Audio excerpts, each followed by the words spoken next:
सोचो बुद्ध का दुनिया से कैसा रिश्ता था कि कितने बरस, कितनी शताब्दियां बीत गई उनको गए हुए, पूरी दुनिया उन्हें आज भी याद रखती है। और हमारा दुनिया से क्या रिश्ता होता है? जब हमारी चिता जल रही होती है तो हमारे ही दोस्त या रिश्तेदार कोई बगल में खड़ा होके,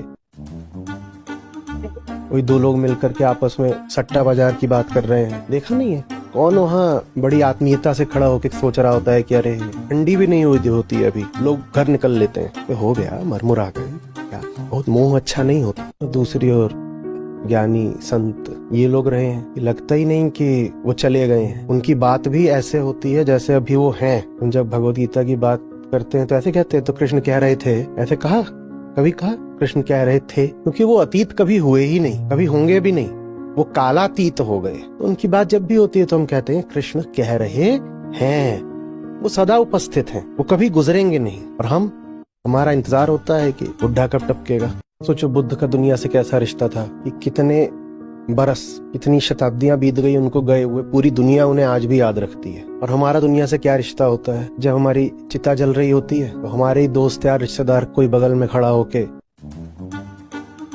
कोई दो लोग मिलकर के आपस में सट्टा बाजार की बात कर रहे हैं। देखा नहीं है? कौन वहाँ बड़ी आत्मीयता से खड़ा होकर सोच रहा होता है कि अरे ठंडी भी नहीं हुई होती है अभी, लोग घर निकल लेते हैं, तो हो गया, मरमुरा गए, क्या बहुत मोह अच्छा नहीं होता। तो दूसरी ओर ज्ञानी संत ये लोग रहे हैं, लगता ही नहीं कि वो चले गए हैं। उनकी बात भी ऐसे होती है जैसे अभी वो हैं। हम जब भगवद गीता की बात करते हैं तो ऐसे कहते हैं, तो कृष्ण कह रहे थे, ऐसे कहा, कभी कहा कृष्ण कह रहे थे, क्योंकि वो अतीत कभी हुए ही नहीं, कभी होंगे भी नहीं, वो कालातीत हो गए। तो उनकी बात जब भी होती है तो हम कहते हैं कृष्ण कह रहे हैं, वो सदा उपस्थित हैं, वो कभी गुजरेंगे नहीं। और हमारा इंतजार होता है कि बुढ़ा कब टपकेगा।